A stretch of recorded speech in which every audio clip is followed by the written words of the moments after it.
नमस्कार दोस्तों, पंजाब केसरी राजस्थान के लाइव सेगमेंट में आपका बहुत बहुत स्वागत है। मैं हूं आपके साथ सौरभ दुबे। राजस्थान के बहुचर्चित साध्वी प्रेमबाई साथ संदिग्ध मौत मामले में एक नया मोड़ आया है।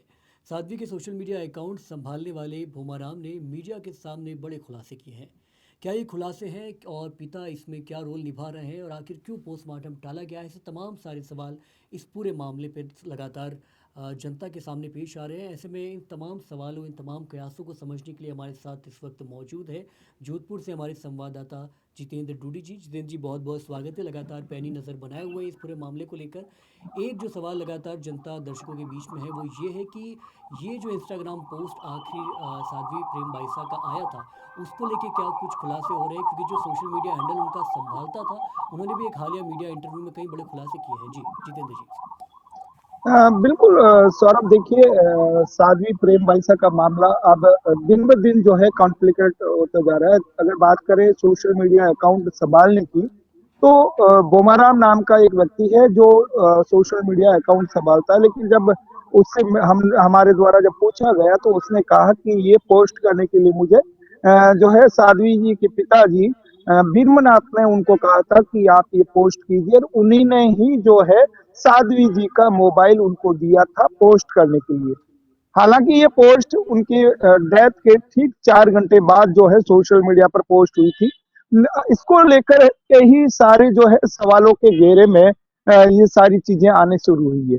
आपको ये भी बता दें कि साध्वी प्रेम बाइसा का मामला काफी जो है पुराना होने चला है, लेकिन अभी भी एफएसएल की जो रिपोर्ट होती है वो अभी तक प्राप्त पुलिस को नहीं हुई है, और इसकी वजह से अभी भी जो है जांच का दायरा अभी भी वहीं इर्द गिर्द 4-5 लोगों के इर्द गिर्द घूमता हुआ नजर आ रहा है।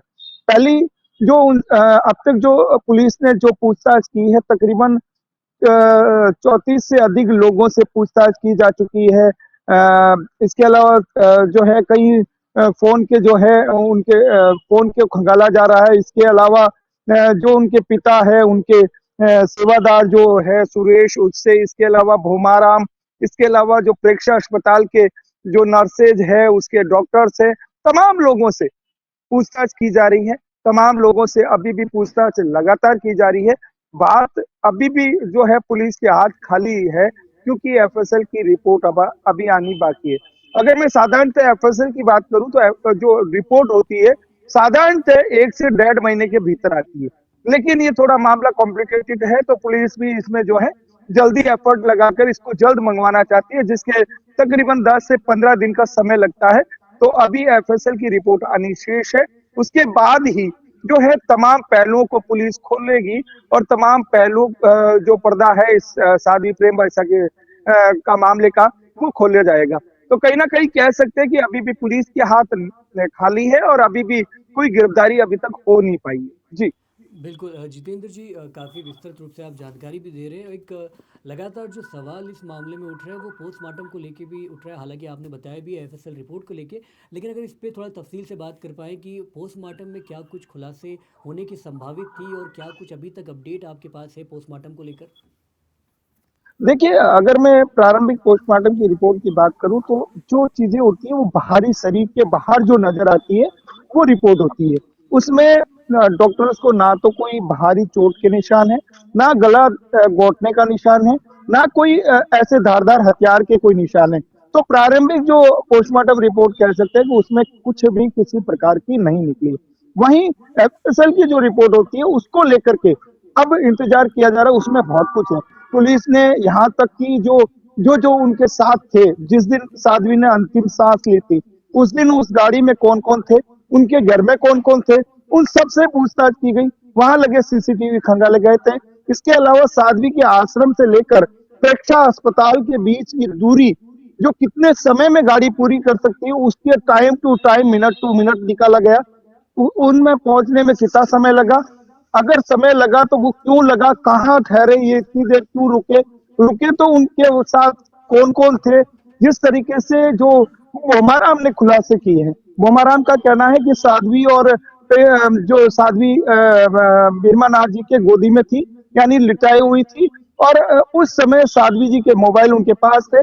बीरमनाथ उनके पास आए और उन्होंने कहा कि एक पोस्ट कर दीजिए तुरंत।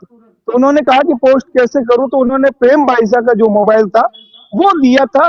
लेकिन भोमाराम का ये भी कहना है कि उन्होंने ये लॉक खोल कर दिया था, लॉक लगा हुआ नहीं था, पहली बात।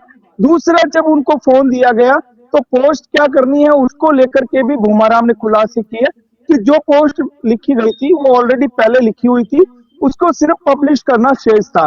तो ये चीजें भी अभी बहुत कुछ जांच के पहलू है। पुलिस लगातार जिस तरह से एसआईटी टीम की गठन किया गया है, एसआईटी टीम में तकरीबन 11 लोग हैं जो हर पहलू को खंगाल रहे हैं। यहाँ तक कि उसमें जो है साइबर एक्सपर्ट है, इसके अलावा एसआई, 2 एसआई है, छवि शर्मा स्वयं जो एसीपी छवि शर्मा है वो स्वयं उसकी लीड कर रही है पूरी टीम को।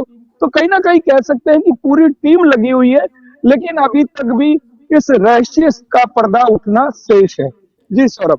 जी जितेंद्र जी, आपके ज़रिए ये भी समझना चाहेंगे कि जो जांच एजेंसियां है वो किस आधार पर ये तमाम सारी जांच कर रही है, क्योंकि अभी हाल फिलहाल की खबर है कि नार्को टेस्ट भी संभवित हो सकता है, संभावित है। ऐसे में किस तरीके की किन पहलुओं पर ये जांच हो रही है और आने वाले वक्त में इस पूरे मामले में क्या कुछ बड़े खुलासे हो सकते हैं, और ख़ास तौर पर जो साध्वी के मानने वाले थे और तमाम जो लोग थे, खास तौर पर कहे कि भक्त थे, उनको लेकर क्या कुछ नया अपडेट आपको लगता है कि मिलने वाला है? जी। देखिए, जिस तरीके से अभी आपने कहा कि जो है टीम किस और जांच कर रही है, क्या कर रही है, वो पहले मैं बता दूं। टीम हर वो एक एंगल को तलाश रही है जो साध्वी से जुड़ा हुआ है, चाहे वो डॉक्टर हो, जिस तरह से कंपाउंडर ने इंजेक्शन लगाया वो हो, या फिर साध्वी के साथ रहने वाले सेवादार और भूमाराम, इसके अलावा उनके पिता, इन सबसे पूछताछ की जा चुकी है। इसके अलावा भी 36 लोगों से और पूछताछ की जा चुकी है। इसके अलावा जिस तरीके से एक एक चीज को पुलिस हर एंगल जांचना चाहती है, कहीं ऐसा कोई पहलू छूटे ना पुलिस से, इसको लेकर के पूरी तरीके से पुलिस जो है एक रोड मैप की तरह पूरे इन्वेस्टिगेशन को कर रही है। फिलहाल पुलिस की जो इन्वेस्टिगेशन है प्रेक्षा अस्पताल तक पहुंची, उनके साध्वी के आश्रम तक पहुंची। आश्रम में एफएसएल की टीमें भी गई थी, वहां पे बारीकी से एक एक चीज को जुटाया गया।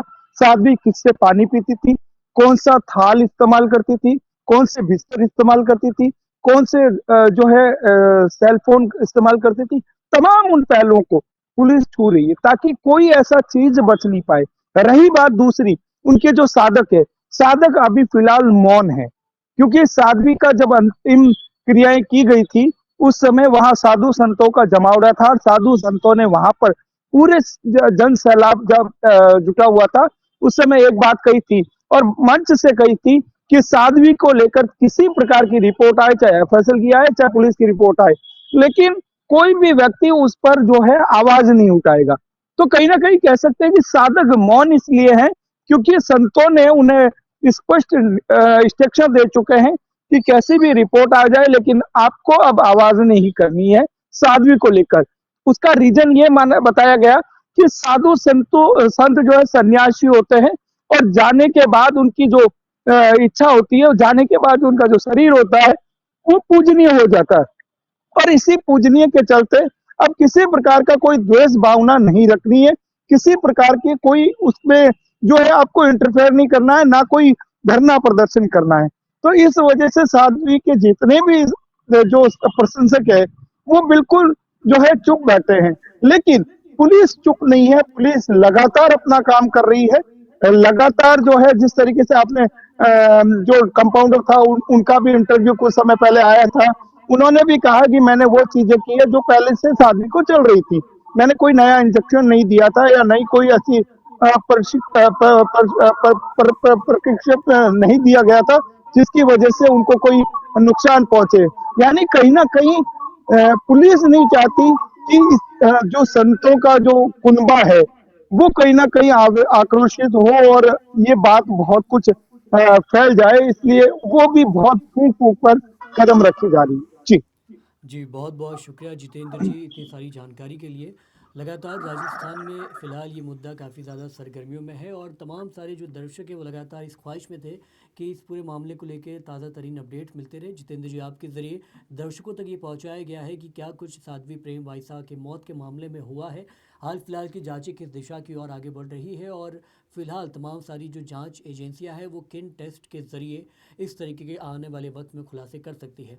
ऐसे में हमारा प्रयास था कि इस मुद्दे पर आपको तफसील से विस्तृत रिपोर्ट पहुंचाया जाए और ख़ास तौर पे हमारे उस संवाददाता से पहुंचाया जाए जो यकीनन रूप से वहां मौके पर मौजूद है और तमाम सारी लगातार जानकारी आप तक पहुंचा रहा है। बाकी प्रदेश भर की तमाम छोटी बड़ी खबरों के लिए देखते रहिए पंजाब केसरी राजस्थान। एक बार फिर से बहुत बहुत शुक्रिया।